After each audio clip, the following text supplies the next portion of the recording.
Good morning, everybody. Happy Monday and welcome to our Youth Employment Service webinar. My name is Mark Ashton. I'm part of the business development team at Yes, and today I'm joined by Ahmed Matara, who's working in the Yes Hub team, and Jason McCormick, who's the CEO of Exemplar, who are one of the partners on the Yes Hub project at the Alex Mall.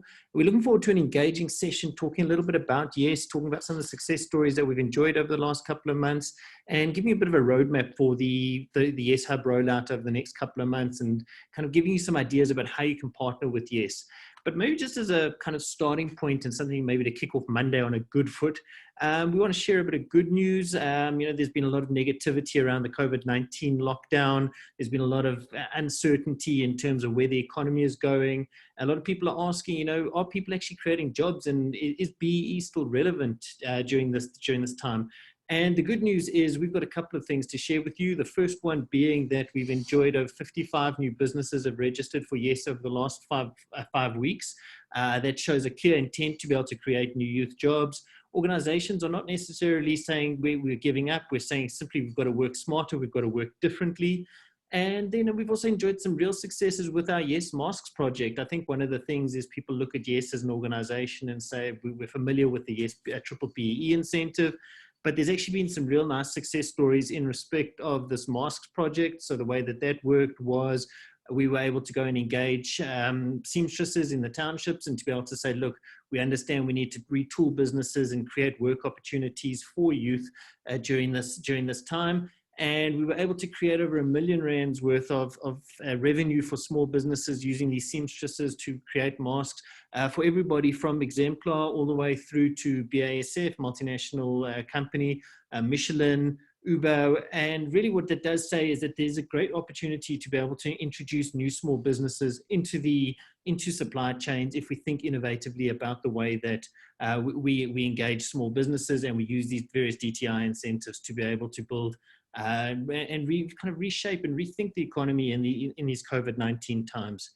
As I indicated up front, there is going to be a playback facility available to everybody. So if you do get dropped off the call or you find that you're under time constraints, we will circulate a playback facility. But the intent is to have a session that is interactive, where you can ask questions, where you can get some insight around the economy, around how things are working with Yes, and ultimately looking and saying, right, I've got some enterprise or supply development funding, and I'd like to be able to work with Yes and use some of these ideas to your benefit. So with that, I'm going to hand over to Ahmed. He's going to run you through a short presentation and we'll take it from there.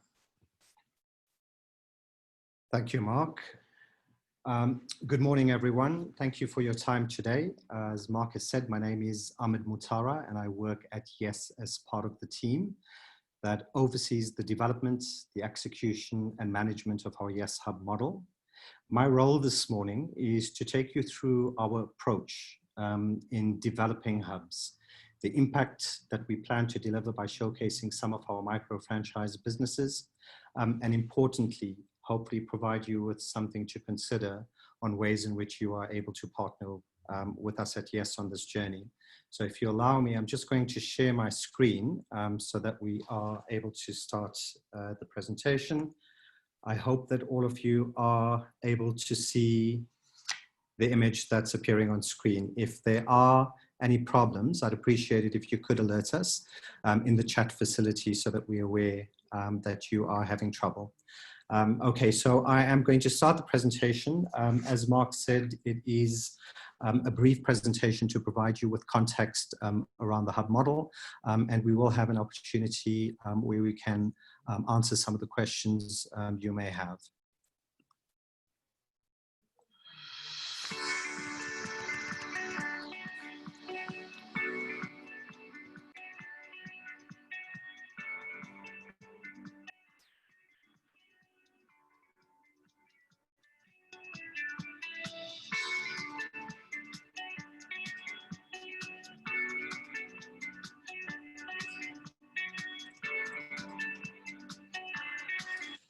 So I'd like to start by pausing up here for a minute. This is quite an important slide because I think it frames the context for the work that we do within our Yes Hubs. A very important part of what we focus on is the transfer of knowledge, skills, IP, experience into local communities. That's incredibly important because by doing that and working with the partners that we have where we can transfer the kind of technology, the kind of skills, the kind of know-how that's required in these township markets, through our hubs, what we're able to do is not just build local skills, but also build local capacity and capability. And that allows us to develop opportunities where our youth are located.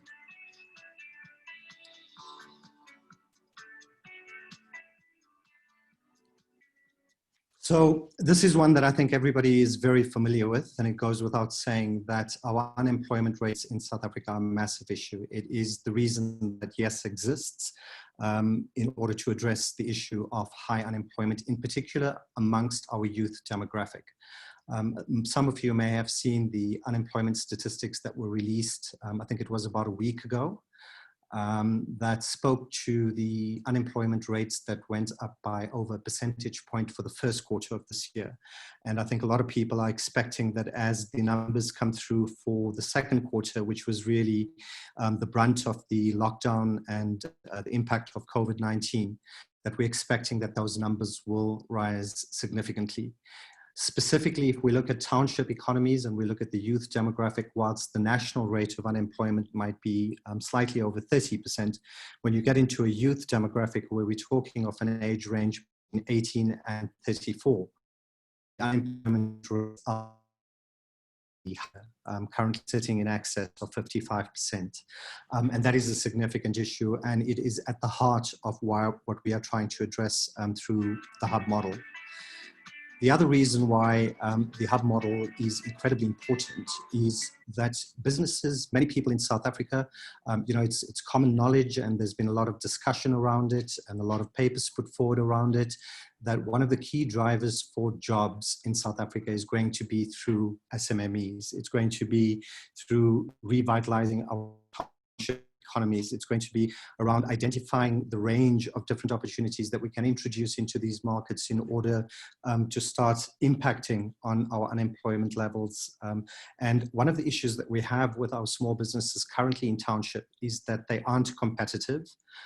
We have lengthy supply chains, that very often mean that products are priced at higher levels within township markets when you're looking at SMMEs.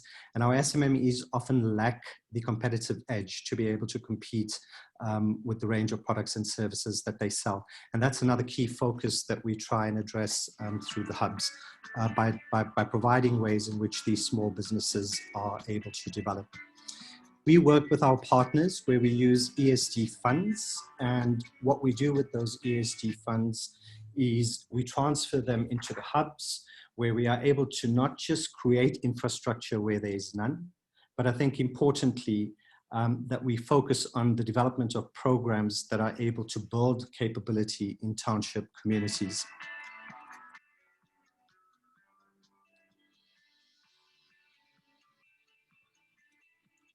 I'd like to pause here for a minute and just talk a little bit about the process that we employ. So when we work with our partners from an ESD point of view, and we start looking at programs that we have to deploy at the hubs in order to drive job creation, there's 4 key steps that we follow from a youth employment service point of view. The first one is around identifying high potential value chains in regions. We spend quite a bit of time before we go into markets. There's certain criteria that we use to help us determine where hubs need to be located. And one of the steps right up front in the process is to try to understand local economies. What are the key drivers currently within those economies? What are the key sectors that contribute towards employment and growth within those local economies? And importantly, what are the untapped areas that haven't been developed or haven't been exploited yet in terms of setting up opportunities where youth can either be sustainably employed or be given the opportunity to set up their own businesses. So those value chains, and a value chain as an example for everybody listening in, would be something like agriculture. What is the agricultural value chain, and what is the opportunity for jobs and micro businesses that can be created that can either feed into or feed off something like agriculture? So once we've identified what those value chains are within local regions, We do quite a bit of work working with our partners, where we move on to phase 2, which is around understanding the opportunity to create or work with existing businesses that can integrate into those value chains. Once we've done that, a big part of what we focus on then is spending time on growing skills and capability so that we are able to create opportunities that, when you get to block number 4, allow us to then create and sustain youth jobs, grow existing SMMEs, and create new SMMEs.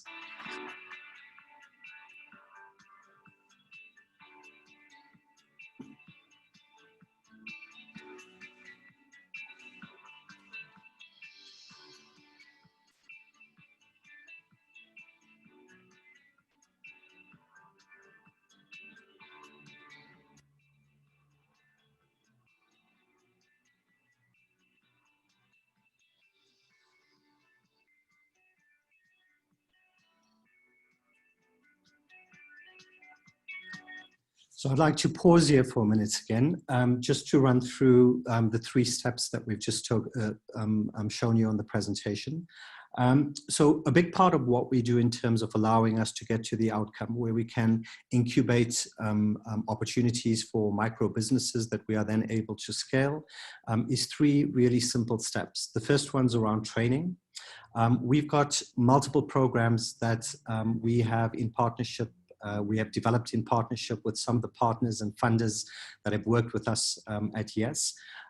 This allows us to offer youth an opportunity to develop a very focused training and skills development curriculum for a period of 12 months.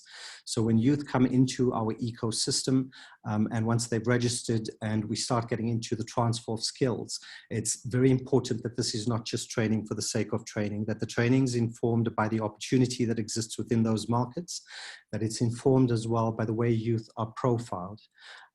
Which is incredibly important, so that we then develop the curriculum for these youth for a 12-month period. As youth go through their training, at the same time, they're also placed where they're given practical work experience in a number of different business opportunities that exist at the hub. And the way we do that is by profiling youth. We have tools that are available to us at the Youth Employment Service that we make available to our youth, that as and when they register in our ecosystem, there are apps that are 0 rated that are available to them, in which we can deliver psychometric tools. We have a fantastic tool at YES called KNACK, that's K-N-A-C-K.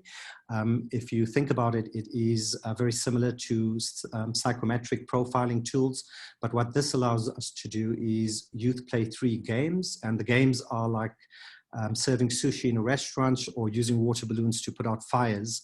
And what the algorithms do is they allow us to profile youth on up to around 98 different attributes. And these are attributes like how gritty youth are they determined, are they self-starters, are they displaying high levels of entrepreneurial ability? And what that allows us to do is to then figure out the best placement. And once youth are placed in these areas, we then work with them over a period of time in these micro businesses and opportunities where they can be incubated for a period of a year. We currently have 1 hub that is operational in Tembisa. That is our Kaho hub that is on screen at the moment. We've got a hub that is currently under construction at Alex Mall, as well as a hub in Saldanha Bay in the Western Cape, both of which will be launched in September 2020. And as you can see, we've got hubs that are being developed in areas like Mpumalanga. We've got points that we're looking to develop, or spaces, areas that we're looking to develop around the Northwest, around the Limpopo areas, and really areas where there are high densities of unemployed youth, where we know that the impact of these hubs will be considerable. The way we've worked with our funding partners has really been around finding ways and ideas and opportunities for them to effectively deploy their transformational spend. And the benefits that partners are able to achieve by working with us and funding some of the programs that we have at our hubs, they are able to claim 120% on preferential procurement.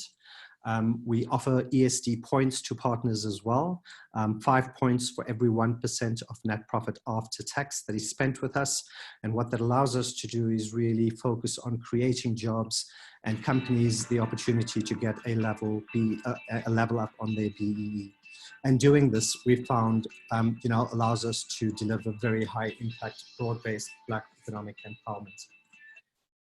For the next part of the presentation, I'd like to spend just a little bit of time walking through the hubs specifically, the way these are designed, and then showcase some of the micro-franchising opportunities that we already have underway that we are working on at the hub at the moment, but to give you an idea of how these are set up and the opportunities they present for yourselves, but also for the youth and SMMEs that we work with. So hubs are designed to ensure that these spaces offer an incredibly pleasing environment for youth, that will offer up areas where youth can not just meet and collaborate, but also share ideas and grow together. There's a lot of work that we put into the thinking from a design point of view. Up on the screen at the moment is an image of the hub that's being developed in Saldanha Bay. And you can see through the areas like the kitchen spaces, like the garden areas, like little meeting rooms. It's very deliberate strategy on our part to ensure that when youth come into the environment, whilst they might be working in different modules or different businesses, there's an opportunity for them to talk to other youth, to share experiences.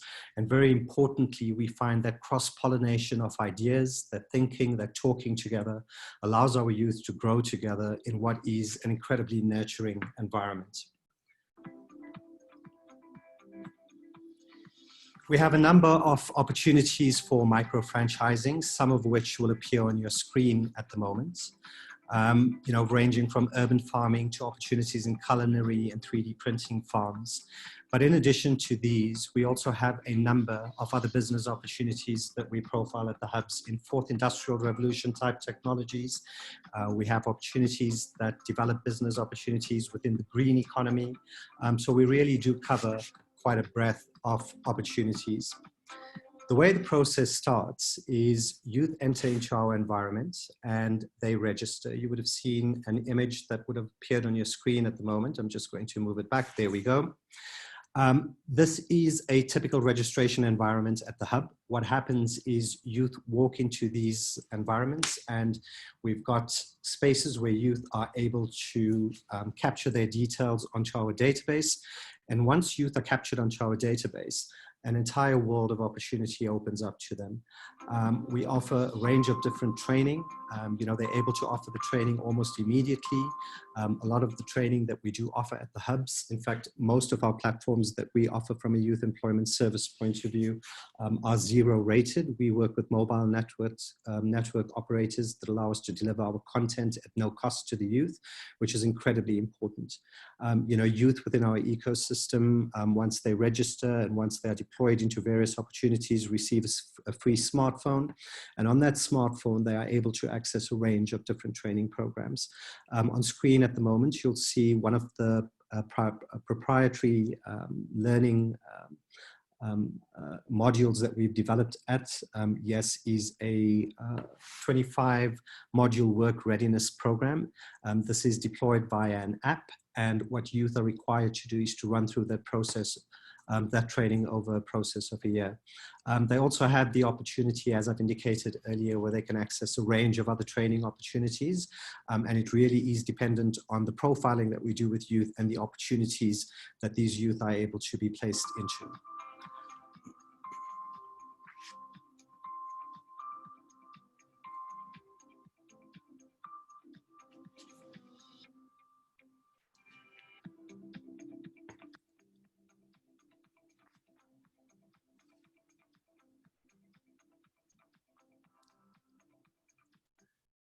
So the last few minutes of the presentation, what I thought would be quite useful, what we thought would be quite helpful for the participants on the call today, would be to give you some ideas and an overview of some of the micro-social franchises and micro-franchises that we have at our hubs. There's 3 that we'd like to showcase with you this morning. The first one is an opportunity that we have developed around the micro-manufacturing of sanitary pads. So we'll explain a little bit about that model and the way it works and the opportunity in terms of creating jobs and the way this works as a micro franchise. We've got fourth industrial technology business opportunities like 3D printer farms, which is incredibly exciting to be able to take these kinds of technologies into our township communities. This 3D printer farm, the first of it, is going to be located at the Alex Mall that is currently under construction and will be open in September this year. And what we do finally is then showcase our green engine, which is really around high intensity urban farming and around providing youth with opportunities in agriculture that they are able to then take forward as a career. So Blossom Micro Manufacturing of Sanitary Pads, this is an incredibly exciting project. The context behind sanitary pads, for those of you who may not be aware, there's currently about 2.8 million women in South Africa and young girls that use no sanitary pads at any point in the month. One, because of a lack of access, and two, purely because they're unable to afford the current prices of sanitary pads that are available in markets. If you add on to that, you then have in excess of 2.5 million young women and girls who are what we term occasional users of pads. And these are women that use pad primarily overnight, but they have a little bit of money and they do want to be able to use pads overnight. But if you add those two sectors of the community together, of our target market together for Blossom, it's in excess of 5 million women that are either not using pads or occasional users of pads. So this was an incredibly exciting opportunity for us to develop with Blossom, who is an implementation partner of ours. So they have done the work around identifying the kinds of technologies that would be available, what kind of machines do we need to bring in. And the solution that we have currently available running at the hub is a machine that we have imported from India. And it produces around 50,000 pads per month. Importantly, these pads are biodegradable. So within 120 days, everything from the packaging to the actual pad itself disintegrates and biodegrades completely. The operation employs 6 unemployed youth. This is an image on the screen at the moment of youth in our Tembisa facility that are currently working. And what we've done is these young women previously were unemployed.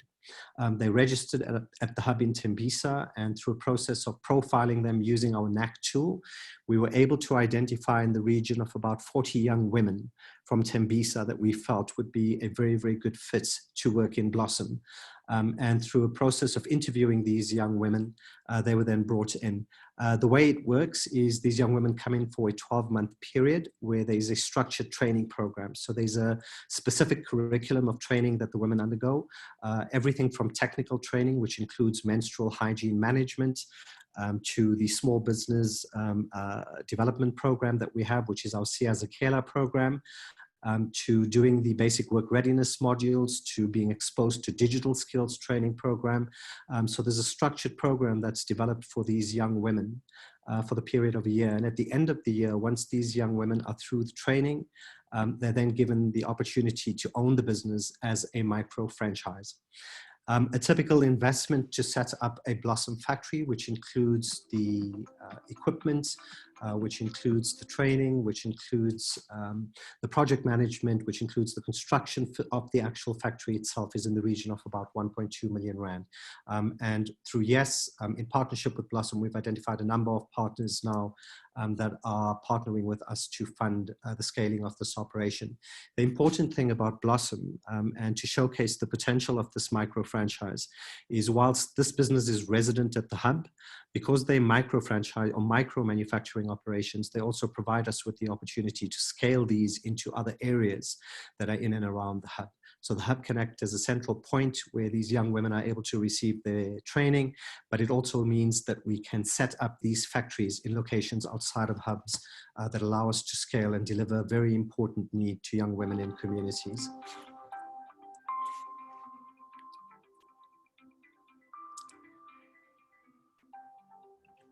The second opportunity that we'd like to talk to you about this morning is an opportunity that we are developing at the hub in Alex. It is a 3D printer farm. We have an implementation partner that has developed the technology, that has developed the know-how, as well as the business model around how youth can be brought in to something like a disruptive technology like 3D printing. This is an incredibly exciting model for us. As it mentioned, it's being rolled out at the hub at Alex. And the way it works is youth are brought in, they are trained and they're profiled and trained in the technology, and also given access to a range of other training programs that prepare them for work and the opportunity to work in micro franchises. And this model here, literally what happens is, if you think about it in practical terms, if you've got a appliance at home and you aren't able to locate a spare part for it, part of this model is you can either get online or you can walk into this business that will be located at the hub, and the team at the hub and the youth at the hub will be able to design the spare part that you're looking for, and the equipment that we have available will be able to 3D print that for you, which is incredibly revolutionary. Specifically, these kinds of technologies that we're looking to introduce into our township communities. The investment to set up a 3D printing facility, and that includes setting up the actual infrastructure, which is purchasing of the printers, the training of the youth, setting up the actual workshop, is in the region of between 1.2 and 1.4 million. And Air Liquide are one of our first partners that have come on board to help us fund this technology that will be showcased at our Alex Hub. And on the screen in front of you are actual prototypes of appliances, of spare parts of products that have been printed via those 3D printers. The final module that we thought would be of interest to share with you today to showcase the range of opportunities that we are developing through Yes at our hubs is our green engine, which is really around high intensity urban farming. And there's two models that we have summarized for you. The first being hydroponics. So these are container-based farming, where essentially what you're doing is you're using water and light in order to produce high-intensity crops.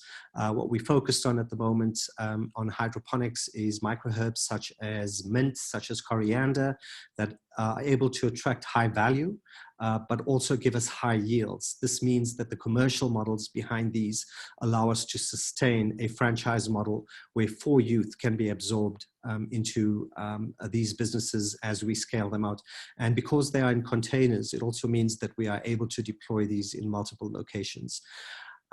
The other model that we have as well, and there's some images of these that are on the screen at the moment, that is an image of our aquaponics facility at the Tembisa Mall. And aquaponics really is around high intensity fish and produce farming. So the container on your right hand side, which is the little green container, that's where we keep our fish. And the process works really where we feed our fish, they waste in the water. And when they waste in the water becomes incredibly rich in ammonia, phosphates, nitrogen. And what that allows us to do is then move the water across into these tunnels where you have produce that sit directly onto water beds that feed off the nutrients in the water and that are then able to grow. And what's fantastic about the opportunity on aquaponics is that we are able to get significant yields on a weekly basis, and we are able to test and grow a variety of different produce, from vegetables like tomatoes to lettuce to spinach, and really those decisions are informed by the areas in which these aquaponics facilities are located. We're fortunate enough to have Nedbank as an important partner that partnered with us on the development of the Green Engine program, which we are now scaling into some of our other locations. And through aquaponics, we are able to take up to 8 youth at a time and get them into full-time employment. The other thing as well that's important to understand about these models and the way we work as Yes that we've showcased is our partnership with specialist experts that come in and help us implement these models. And for aquaponics specifically, we work, for example, with the Aquaponics Association of South Africa that provide us with the knowledge, the understanding, the business modeling, the training, and the capacity that's required in order for us to run and manage these models effectively within market. So these were hopefully 3 examples just to give you an idea or an overview of the breadth of businesses that we are developing within townships. And what I would like to do now is pass on to Mark who will then talk you through the opportunities that are available for partners in terms of funding. Thanks, Ahmed. Yeah, so I mean, I think what you can see, one is, we often talk about this Yes Hub model, and there's often a perception that it's just a container that's dropped into a township, and it has no real sustainability built into the program. Hopefully what you can see from these visuals is the scale of the number of these projects. If you remember, the royal family actually visited the Tembisa Hub in 2019. These are proper, well thought out, proper infrastructure, an opportunity to be able to engage youth across a number of different modules, a very modular micro-franchise setup. And in terms of the funding opportunities, I mean, you've got the opportunity to fund training through your organization's skill spend, funding enterprises with enterprise and supplier development funding, funding infrastructure through your enterprise development initiative. So it could be everything from the purchase of a 3D printer. We've had donations in terms of trucks, and we've got with a number of the seamstresses have got the opportunity for equipment to be able to scale their businesses up. And then lastly, you've got the opportunity to fund youth jobs through the SBBE Level Up. So if you aren't familiar with how that works, we've got about 700 organizations currently participating in Yes. They have secured over 180 level ups in the last 12 months.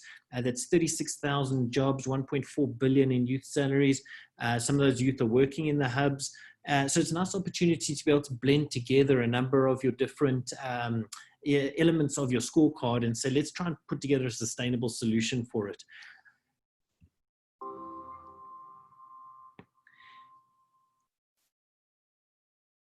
One of the things I think we often get asked relates to the sustainability of these hubs. I mean, obviously you put in a significant amount of investment into your, from an enterprise development spend perspective, but, one of the things you want to really focus on is de-risking these projects for the funders. So, one of the nice things about working with this is you bring on multiple partners.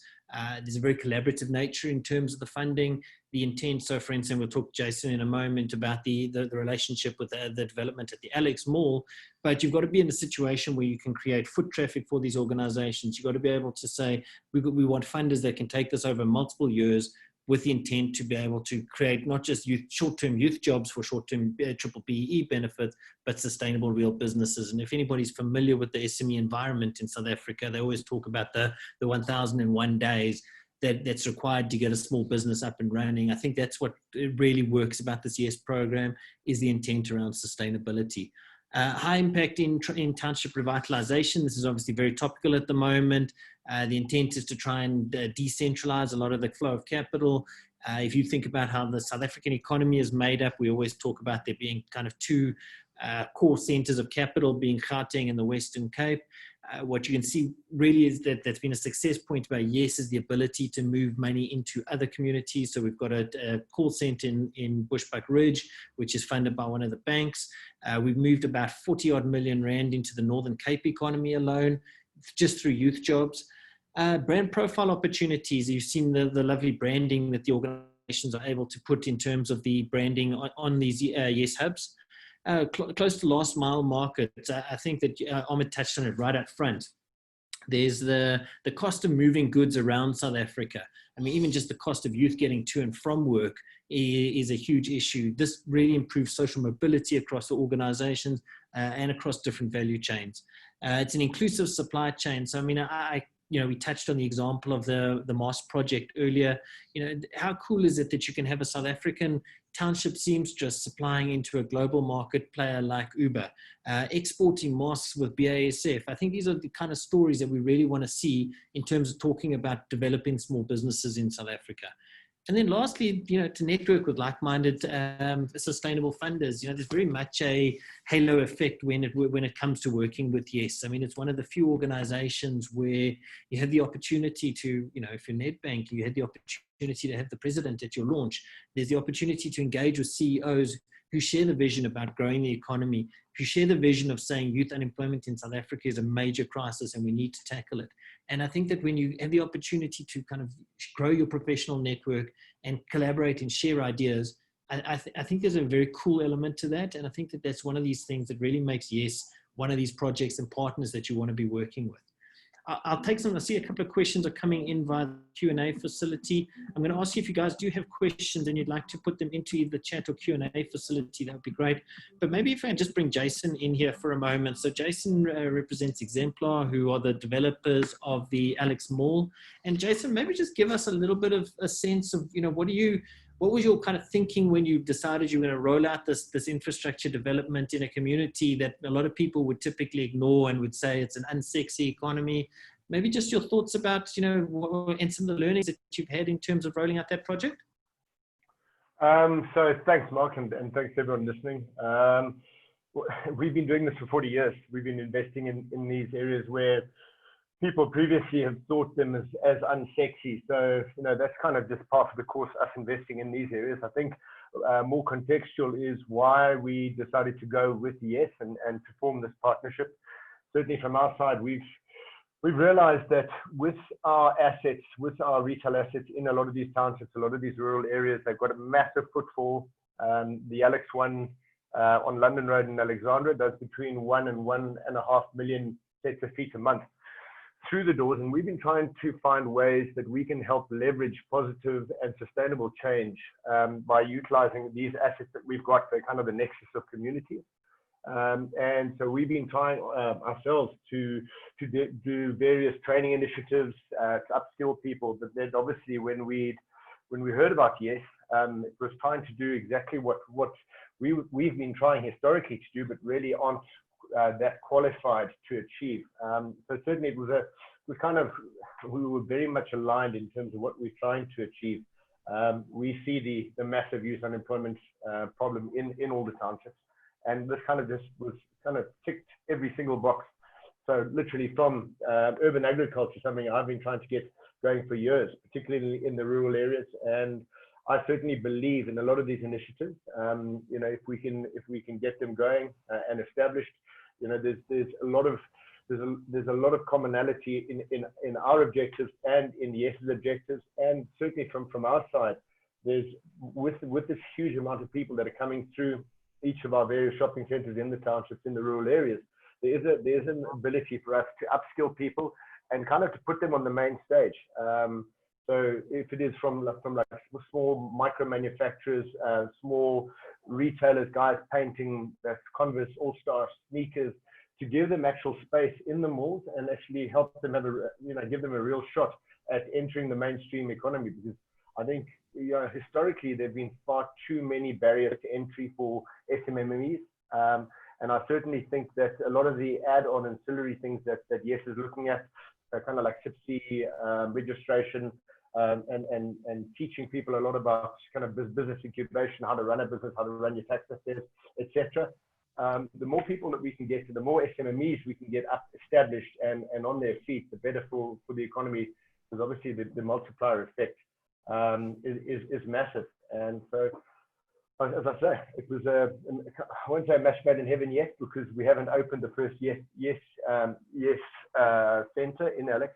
But certainly, if you look at where we've placed the Yes hub in Alex, it is on the busiest pedestrian access, right next to the taxi rank, right in your face. The architecture looks beautiful, and certainly, I think certainly from where its location is, we've given it the best chance it has of succeeding, given the footfall that will go through or go past and hopefully through the Yes hub on a monthly basis. Jason, are there any kind of misconceptions that people have about, often when you look at these projects, the intent is, it feels like you're doing a little bit of social good, but there's, it's a very real economy that exists. We often talk about, Tash often talks about the bottom of the pyramid question, what is the size of that economy, so that people can get a sense that these can actually be sustainable businesses running inside of a region such as Alex?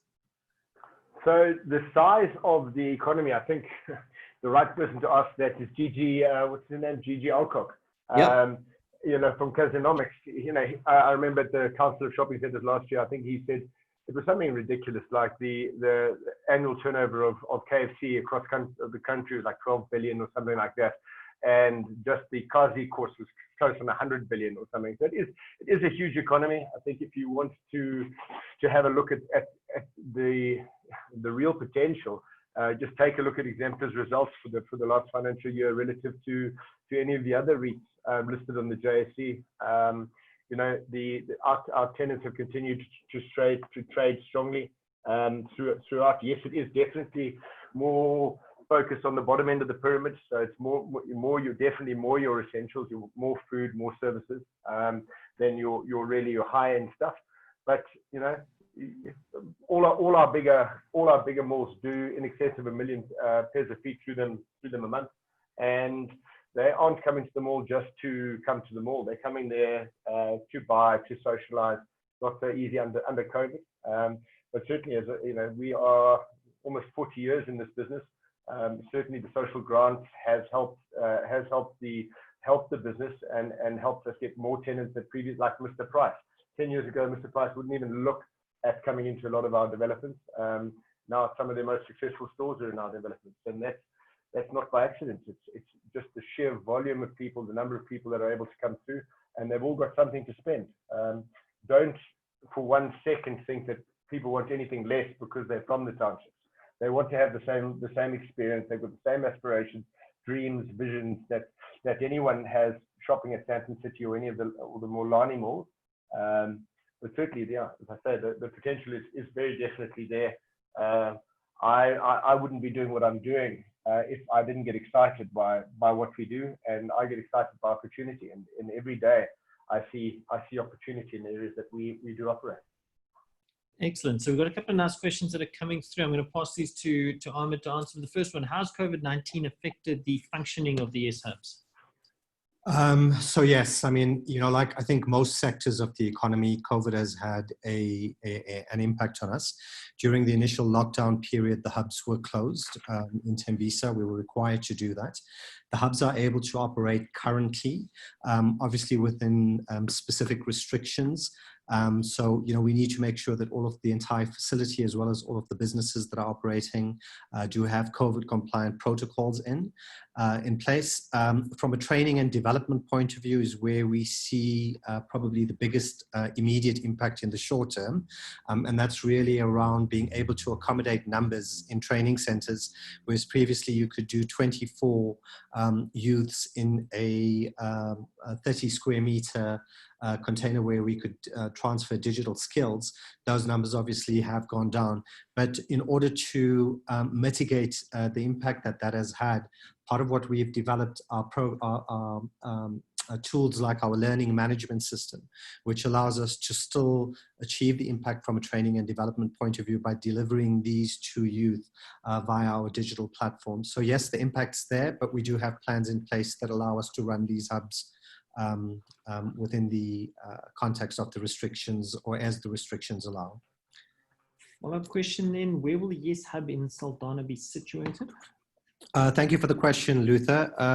So the hub in Saldanha is located in Lowville, which is a township in Vredenburg. That is the heart of the Saldanha Bay municipality. And that's quite an interesting example, or quite an important example of the way the hubs integrate into community. So whilst it's located in Vredenburg, there are a number of smaller satellite towns that exist in and around that Saldanha Bay municipality, areas like Paternoster or Langebaan or Hopefield, Saldanha Bay itself. And what we are able to do is extend the impact of these hubs, you know, directly from where they're located into that community. Luther, the reason it is located in Saldanha Bay, Transnet, our partner of ours, that have agreed to provide us with enterprise development funding in order to develop that hub. And Saldanha Bay is quite an important node, as you would all know, for Transnet nationally. And that's the reason why we have developed our hub in Lowville, Saldanha Bay. Question here: why not explore developing SME support service providers? Businesses of jobs can be created at a fraction of the present cost. So, Luther, that's another question from you. Thank you for that. So what we do have at the hub, and I'm not sure if this is what you're referring to, but we do offer quite a bit of business support to small businesses in the area. Jason mentioned a little while ago about basic things like having a CIPC desk where SMMEs are able to come in and access all of those services. But that extends to quite a few other services that are available, and we work with partners that help us deliver these. And these include, if a small business needs a set of financial accounts done, if they need work or support with marketing, if there's a need for them to talk to us about market access opportunities or some of the other problems, we are able to provide solutions to these from the hub. But our model relies on us partnering with specialist service providers and a range of partners that exist on our platform, in order to deliver these. I think if I can maybe just build on that a little bit. I mean, a lot of organizations want to partner with Yes. So it'll be everything from a skills provider through to training providers, SME incubators, etc. I think we need to look at these and try and, we focus on being agnostic in terms of these service providers, but we also try and see who's sustainable. This SME space is a very busy space. Everybody's got a new project in either micro enterprise, small business. And the challenge that you have there is making sure that you're still going to be around 2 weeks from now, 2 months from now, 2 years from now. And we mentioned 1,001 days. The reality is the people that are going to participate in these projects need to be able to have a long-term vision for a particular region. They need to be prepared to invest, and they need to understand that these organizations are going to require a lot of hand-holding, and the fact that you have to create actual value chains is really important. And again, I come back to the example of the Mars project that Yes has been involved in. We're able to partner with an organization such as Exemplar for the Alex Moore. We're able to open the doors to Uber and work quite closely with those organizations. We're happy to engage around these things, but I think the intent has to be that we're looking for partners that have got a longer term vision and be able to go and build out on that. A question from Sibongile is, how many hubs do you currently have and what's the geographic spread? You seem to be focusing primarily on the township economy, but are there any for the rural economy as well? Thank you for the question, Sibongile. We have one hub that's currently developed in Tembisa, which is to the northeast of Johannesburg. We've got 2 hubs that are in development at the moment, one in Alexandra Township and one in Saldanha Bay. But there are a number of hubs that are on our roadmap as well, including areas in Mpumalanga in the northwest and Limpopo. In terms of the focus versus township and rural, I think that's a very good question. Rural, absolutely an important driver for us in terms of where these hubs need to be located. And I can use the example of Bushbuck Ridge. That's a rural part of Mpumalanga, but an incredibly densely populated area. And I know, Jason at Exemplar as well they have a few malls in that area, which we visited as well. So the plan is definitely to extend our footprint nationally into as many provinces as possible. In order to do that, though, we would like to invite partners like yourselves to work with us on that journey. But the plan, yes, definitely rural and urban township locations is where we would like to focus. I'm going to combine these next 2 questions, but are there plans for either the Free State or the Eastern Cape on the current roadmap? So yes, as I've mentioned, the plan is for us to have a presence in every single province across the country. Part of what we have been focused on in the short term is around the immediate developments that we have in Alexandra, Saldanha. After that, we will be moving into Mpumalanga. But a lot of these hub projects that we have and we're busy considering at the moment allow us to get into areas like the Eastern Cape, areas like the Free State. And there are opportunities that we are considering in all of those locations. Great. I can see there's a question in Kaniso, but maybe I'm going to do it for your message that you've popped me here as well. I'm just going to give you my email address that you can then drop me a line to maybe explain a little bit more about what you're looking to achieve. So I'm going to just post my email address in the chat facility, and you can then get in touch with us to discuss this for further information.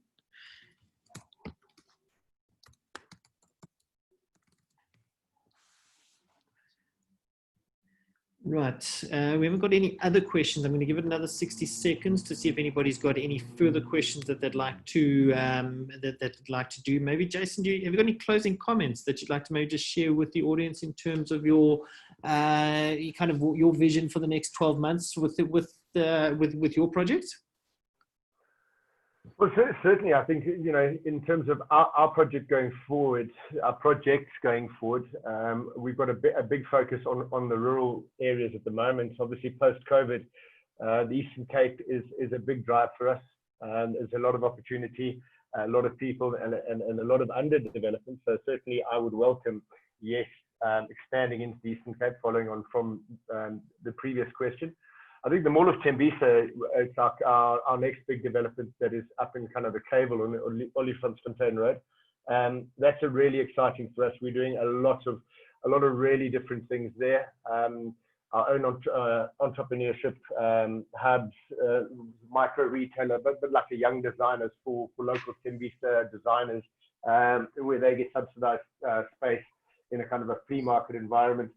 We're going to carry on doing what we've been doing, but in a completely different way. I think COVID shifted a lot of how everyone's thought, and we've always believed that kind of this altruistic social development thing that a lot of people think to tick on a scorecard is actually a lot more than that. It is really feeding into the local microeconomies around our various developments, and certainly I think a lot of what Yes is looking to achieve, and a lot of what we're looking to achieve are kind of inextricably linked to the future success of these microeconomies.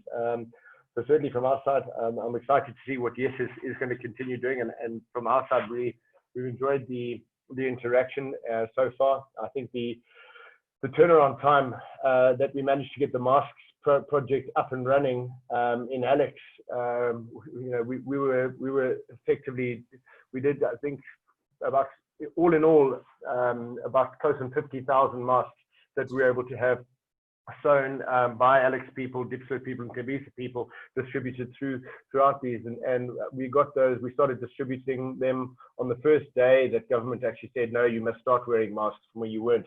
And it's that kind of agility, I think, is incredible, and to see that these township entrepreneurs were able to retool their setups that quickly to get the masks out. I certainly think it bodes well for the future. That these SMMEs do have the agility to handle this new normal, and certainly look forward to seeing what other programs you guys can bring going into the future. From our side, certainly, we're all ears and with open arms are looking forward to working with you guys going into the future. Excellent, thank you, Jason. Ahmed, there was one question here that just in respect of internet infrastructure in rural areas and the kind of impact this has on rollout of the Yes Hubs. Thank you for the question, Simonetta. Just a question about access to Wi-Fi and internet. All of the hub facilities are enabled with free Wi-Fi for youth. Important stat, I think, from the Tembisa hub that we picked up through our ISP was that the hub in Tembisa was their busiest spot in the country in terms of the amount of data that was being consumed.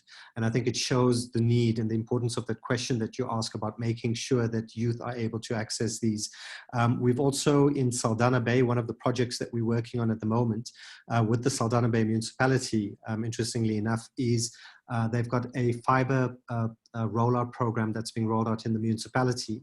And we're working with them where youth themselves are being trained on the various skills that are required in order to support the municipality on that program. So not just around offering, free Wi-Fi or enabling the environment for youth, but also getting involved in core infrastructure projects that can facilitate access or free Wi-Fi to these communities.